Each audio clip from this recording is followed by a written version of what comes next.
ఇటు ఇజ్రాయెల్ కూడా ఇరాన్పై బాంబుల వర్షం కురిపిస్తోంది. ఓవైపు అమెరికా, మరోవైపు ఇజ్రాయెల్ దాడులతో ఇరాన్ ఉక్కిరిబిక్కిరవుతోంది. ఇజ్రాయెల్ దాడులతో ఇరాన్లో ఇప్పటి వరకు 1000 మంది మృతి చెందగా 3500 మందికి పైగా గాయపడ్డారు. అయితే ఇరాన్లో తమ టార్గెట్స్ పూర్తి చేసేదాకా దాడులు ఆగవంటున్నారు నెతన్యాహు. మరిన్ని సైనిక ఆపరేషన్లు చేపడతామని స్పష్టం చేశారు.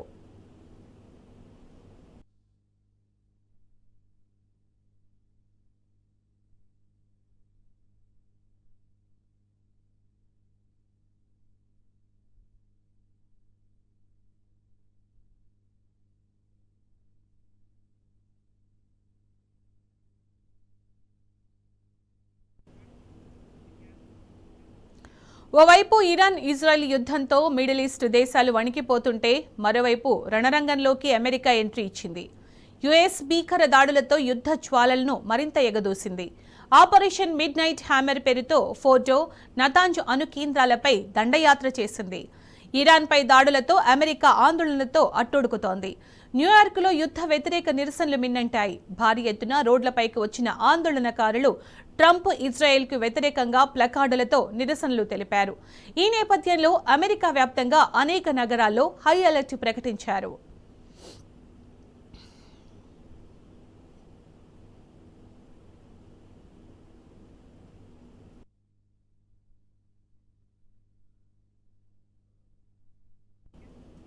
ఇదిలా ఉంటే ఇరాన్పై మెరుపు దాడుల తరువాత కీలక వ్యాఖ్యలు చేశారు ట్రంప్.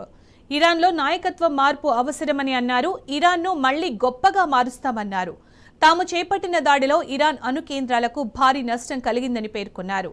ఇరాన్ అణు కేంద్రాలపై అత్యంత ఖచ్చితత్వంతో దాడులు చేసినట్లు స్పష్టం చేశారు. అణుబాంబు తయారీని అడ్డుకునేందుకే బాంబులేశామని, యుద్ధాన్ని ఎగదోసే ఉద్దేశం తమకు లేదన్నారు ట్రంప్. తమ సైనిక చర్యను సమర్థించుకున్న ఆయన అమెరికా ఆర్మీ గొప్ప పోరాట స్ఫూర్తిని ప్రదర్శించిందని కొనియాడారు.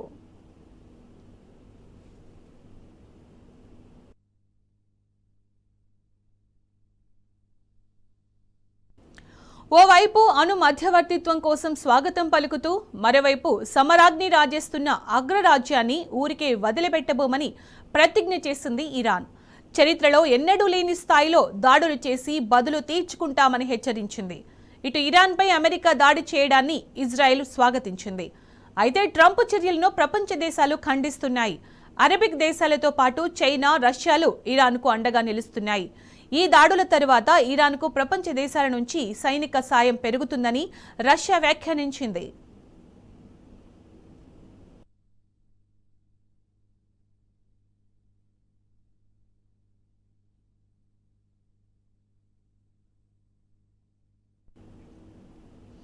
ఇరాన్పై అమెరికా దాడులతో ఖమేనీ సేనలు ప్రతీకార దాడులకు దిగే అవకాశాలు కనిపిస్తున్నాయి.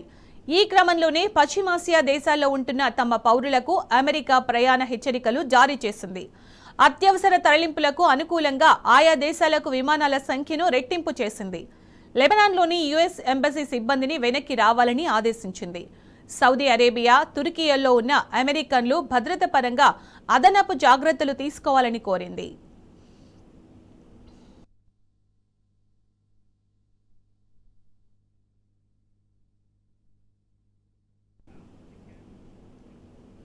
ఇజ్రాయెల్, ఇరాన్ మధ్య యుద్ధం మరింత తీవ్రమైంది. యుద్ధంలోకి అమెరికా ఎంటర్ అవ్వడంతో పశ్చిమాసియాలో ఉద్రిక్తత పరిస్థితులు నెలకొన్నాయి. ఈ నేపథ్యంలో ఇరాన్, ఇజ్రాయెల్ దేశాల్లో చిక్కుకున్న భారతీయులను స్వదేశానికి తీసుకొచ్చేందుకు ఆపరేషన్ సింధును వేగవంతం చేసింది కేంద్రం. ఇరాన్ నుంచి తాజాగా 285 మందిని ఢిల్లీకి తరలించింది. దీంతో టెహ్రాన్ నుంచి ఇండియాకు చేరుకున్న వారి సంఖ్య 1714కు చేరింది. కేంద్రం చొరవతో స్వదేశానికి చేరుకున్న వారిలో జమ్మూ కాశ్మీర్, మహారాష్ట్ర, ఢిల్లీ, యూపీ, గుజరాత్, బీహార్, రాజస్థాన్ వాసులున్నారు.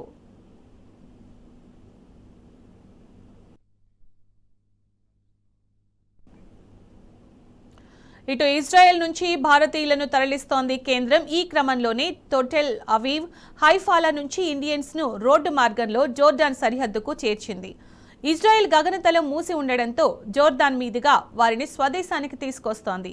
ప్రత్యేక విమానాలు అమ్మన్ నుంచి ఢిల్లీకి చేరుకోనున్నాయి.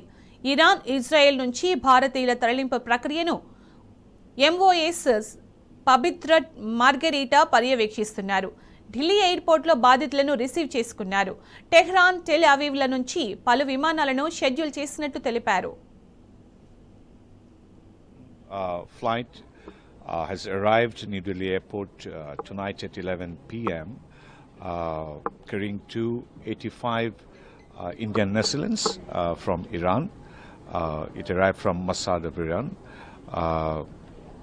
In that plane, we had 285 Indian passengers, Indian nationals, mainly from 10 states, Bihar, Jammu Kashmir, Delhi, Uttar Pradesh, Rajasthan, Gujarat and Maharashtra.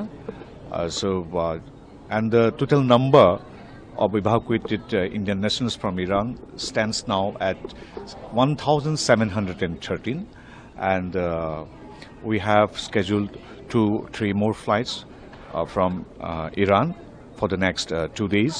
And the same way, we are in constant contact with all our Indian nationals residing there in Iran and Israel also. So I'm very glad to say that from Israel also 62 Indian nationals have already crossed border to Amman of Jordan, and within a day or two those Indian nationals will also be brought safely to India. Sir, also just wanted to check with you. We also got some foreign nationals out also from there. It's the Vishwa Bandhu. We're playing the role of Vishwa Bandhu, isn't it? Yes, definitely. Along with bringing our own Indian citizens, if any other friendly nations request us to evacuate their citizens also, definitely being a Vishwa Bandhu, we always look forward to cooperate to help the people in distress. And obviously, we look forward to bring all our people in distress bring back to India, along with, if need be, other citizens of other countries. Initial evacuation flight has arrived in New Delhi airport tonight at 11 p.m. Carrying 285 Indian nationals from Iran. It arrived from Masad of Iran. In that plane, we had 285 Indian passengers, Indian citizens.